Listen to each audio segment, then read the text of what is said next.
Hey there, so let's get right into this.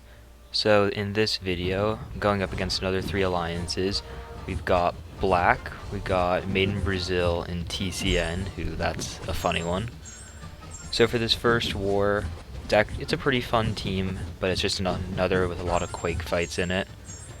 Entertaining part was that like half their alliance's names is all like different characters from animes. So it's funny like going through and looking at like which characters they had. So that was really fun with that one.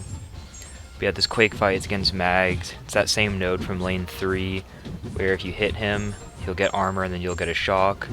I've used Doom for this specific node, but not with Mags because metal.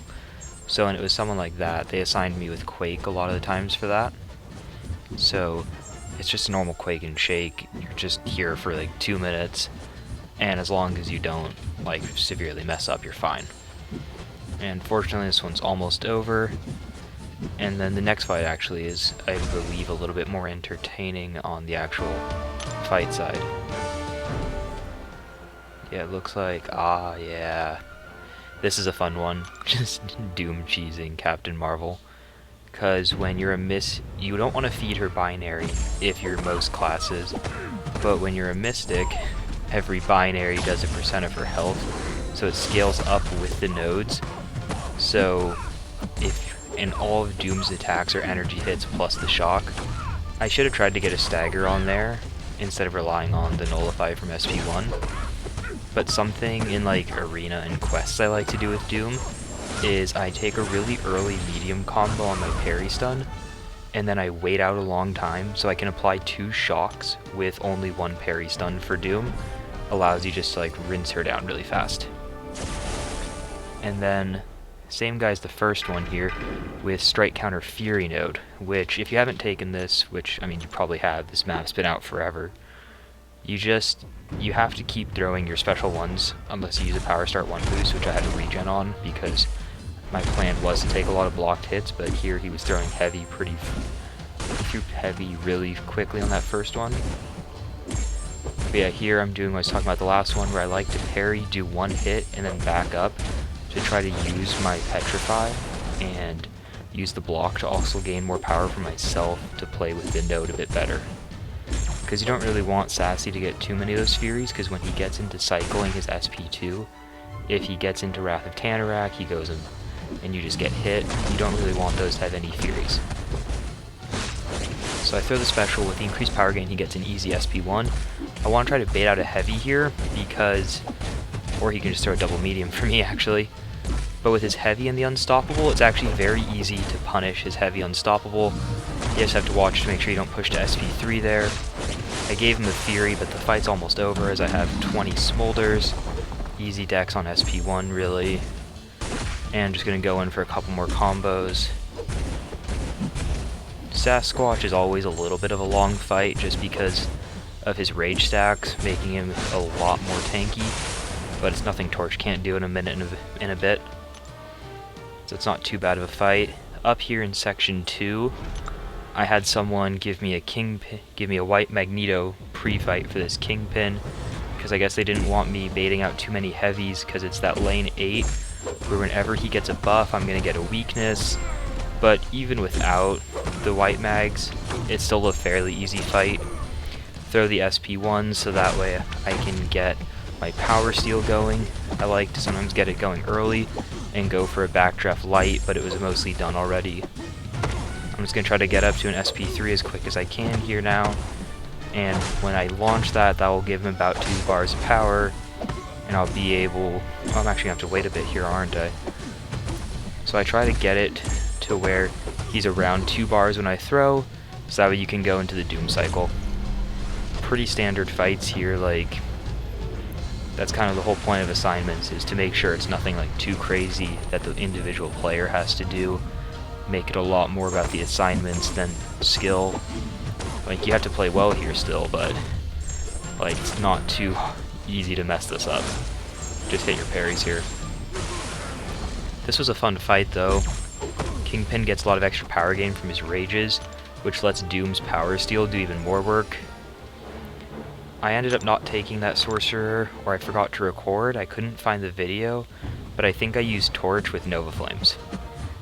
Now, this fight is actually in a different alliance war. It's, I believe, still on that path 3 with the, if they have an armor, you get a shock, which is why you kind of want to use Quake here, because he is shock immune, making it so Doom can't really apply his staggers, and it just makes it harder to control the buffs. And if you try to control his buffs, he gains extra power anyway from the node from return policy. So Quake here is a really easy option. He gains a couple of Furies, but it's Super Scroll. What is he gonna do if he hits me? Hit 2k?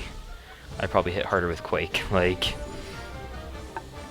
this one's just a bunch of Quake fights. So as I did in the last one, I'm just gonna talk about some other things really quick for this fight because it's just a Mephisto. He has fairly easy animations, and who hasn't quaked him a ton if you quake?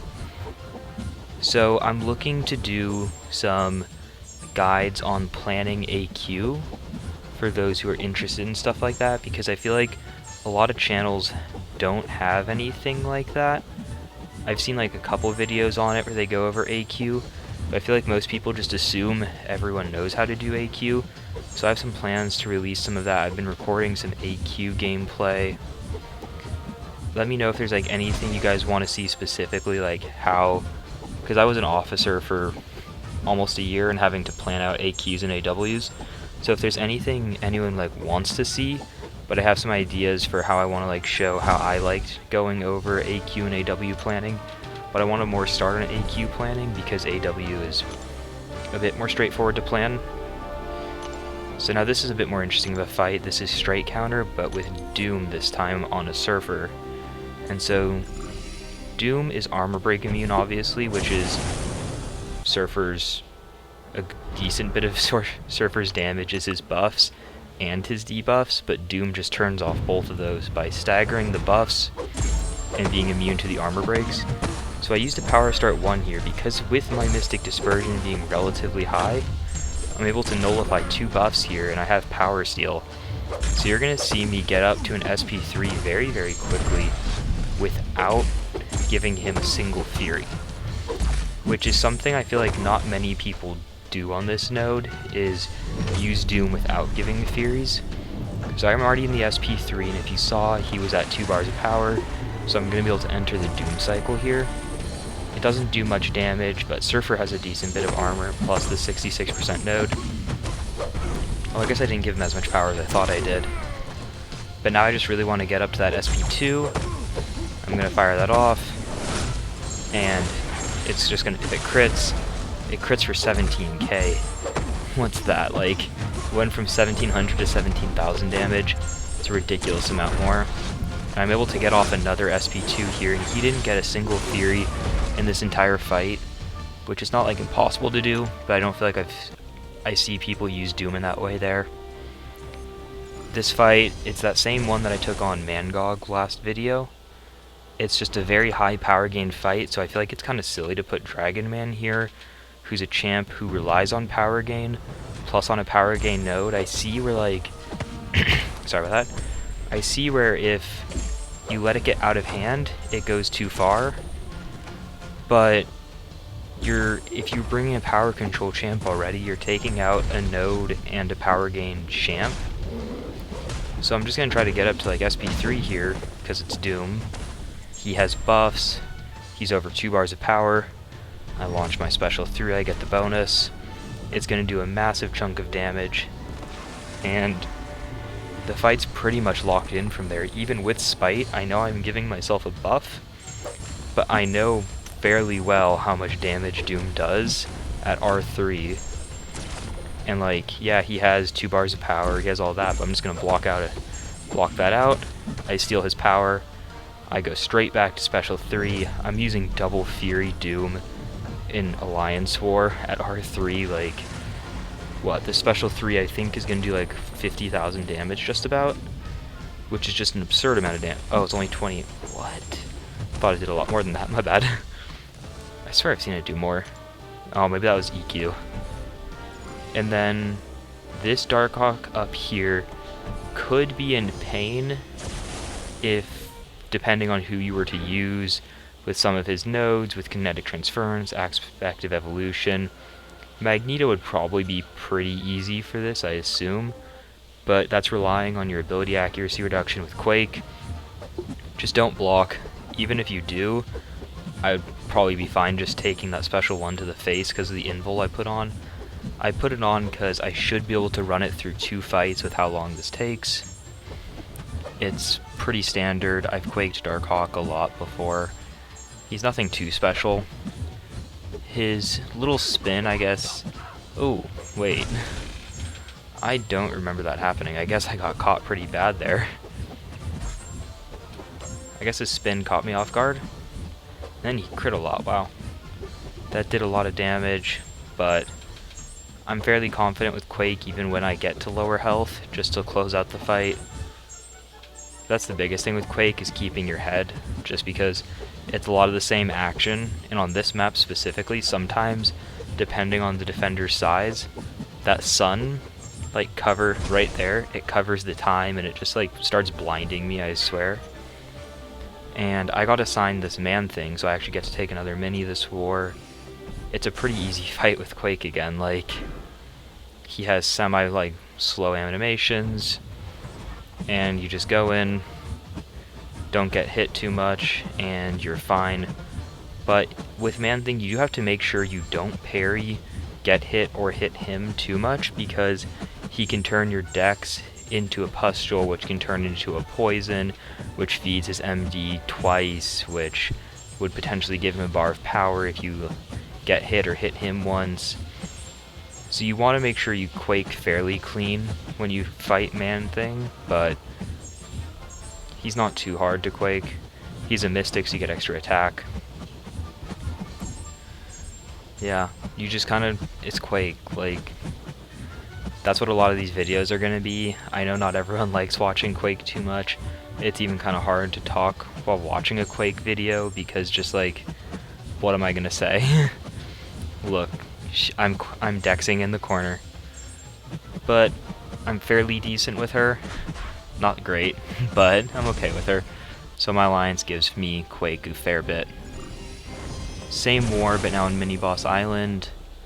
I was told to, I think we were losing this war, but I was told to take this fight before that anyway. This was my first season with GT40, so I wasn't getting like too many mini bosses, like on the boss island. But I had the rank 3 Doom, I'm armor break immune, I nullify, he has power focus 1. There's not too much that can go wrong in this fight, but just in case, I thought I should play it safe, so I put on an invul for this fight, I believe. Go for the re-parry. I go into my special 3 when I have 2 of the power gain buffs from Doom's SIG ability. So when I pop out of this, you're going to see my power shoot up. And I'm also going to get Mystic Dispersion and a 3rd one from him right there. And I'm immediately up to SP2, launch it, absolutely wrecks him. And I'm back up to SP3, like the power in this fight is just so much. You can just freely basically do whatever you want in this type of fight. Not too much you have to worry about. And that pretty much locks him out. He has EOTs and he's done. And that wrapped me up for that war. And the next alliance that I have a video of us facing is a bit of a controversial alliance from last season. I'll get into some of the controversy during the more boring fights of Quake in the second half. This is on path 2 again, which is the Strike Counter Fury.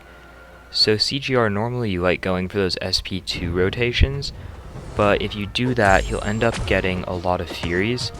So my officer said I should go for a power, use my special ones, because this node also has, I can't remember his name right now, but you only get a bar of power when they have a bar of power. So it'd be hard to force him to SP2 to do that. So I'm not really going to throw any special 2s in this fight. And I also didn't really consider it at the start, but the power lock ends up almost hurting you, because if you notice, you got up to 6 Furies there. If you were to hit me, it would hurt pretty hard. But fortunately, CGR's block is like massive. He was taking perfect blocks there. Just an absolute tank. Throwing specials is power locked. I'm getting decent damage off, even though it's not his like best rotation. I think most people just only use him for the SP2, but his SP1 isn't like that bad. I'm still hitting okay. The incinerates are putting in a lot of work. The power lock is letting me just go in at him. I don't have to worry about not dexing in this fight. So it's a pretty normal, just like mash them style of fight, instead of your normal try to like delicately get to your SP2 without dexing. And then this next fight is what one of my more controversial opinions of. I like Falcon a lot. He has that minus 100% ability accuracy reduction, so when you get to the end of the fight, assuming everything went to plan, iHulk won't go immortal and you just kill him right away. So I back up, I get my locked on, and I'm just going to go straight in. He hits very hard, even unduped. He's not like the best damage dealing champ, but it's good enough damage. I mix up my combo so he doesn't get too many Furies. I'm going to back off, I'm going to take the block so that way I can throw my SP1 before he builds any Furies. The bleed is ticking for 1600 a second, like that's not bad. And that was ×2, so it's pretty good. I'm just going to use this time to slowly build up my power so that way I have a bit more power when I go to locked on. I build that locked on, I back up, I go back in, and I let him get a couple Furies, but fight's halfway over. I should be killing him in the next cycle of locked on, because you're going to be dealing around a third of his health per locked on, unless you have like a very high sig or very high boosts. I probably could have used a Power Start 1 and skill boosts to be able to go to my Special 2 and try to cycle that, but I went with the regen boost. It was kind of fine, so I'm just going to trigger locked on, and so now I have Assassin's 2 points as well, so he just dies straight away. So now my section 2 is just Quake. It's what it is. I'm an okay Quake player, so my Alliance gives it to me a fair bit. So Path 8 again, Quake, like class advantage for these, for 2 of the 3 fights at least. But so TCN was in some drama last season for using pilots. I think we ended up losing this war like 4-1 or 4-0. I don't remember, as it was like a month ago. But it kind of sucks when we ended up finishing top 10 either way, and this war didn't end up mattering because they got docked because of the pilots. But when you know that they got docked for cheating, and you lose the points for that win, and then you have to like get your war rating back and stuff, and you know you lost to an alliance that cheats, it kind of sucks. But we got top 10 either way, they didn't, so I guess it's okay in the end, but don't pilot, basically. It's just annoying if you're on the other side of it. We played like very well this war, but they only died 1 time. Who knows how much of it was cheating? We can't really say that for like sure, but I don't want to stay talking about, you know, drama like that for too long. This is a new season and everything, now that we're in. But yeah, so this is just some more Quake fights. That's what this S2 was for me this war. It's standard stuff. You know, put you to sleep. You're just gonna tap your finger while. I know it's not the most interesting fights, but I wanted to show them all. That's why I sped them up. We'll see if I like keep them all in there. Maybe I'll speed it up more. We'll see if what I decide to do with that. I kind of like keeping the Quake fights in there because I feel like not everyone is good with Quake still. So some people might like want to watch it. I don't know. She's not the hardest champ once you like learn her, but she's pretty hard to like first figure out. Like, But yeah, it's a pretty normal Quake fight. I think I end up taking a mini boss right after this, which I think was Purgatory, because we had to use Torch pre-fights in other places. So Quake became a good option for this because Purgatory is Incinerate immune, or else Torch probably would have been better for this, but pretty standard Quake versus Mystic. I do really still like, I like Purgatory's design. Her abilities and damage is just so bad. I love the sound of her sword. Like, just has such a nice sound to it. I really wish she was better because she looks really cool, but not the way the game always goes. The art team always goes hard though, that's all I can say. Like, look at that. But that's just about the end for this video, so I just want to say thanks again for watching. This was part 2 Part 3 will hopefully be up later tonight or tomorrow morning, depending on if I have time tonight to record some more voiceover. I hope you guys have enjoyed these so far. Let me know if there's anything you guys want. Other than that, I guess I'll be seeing you guys soon. Have a good one. But we do know at least there is some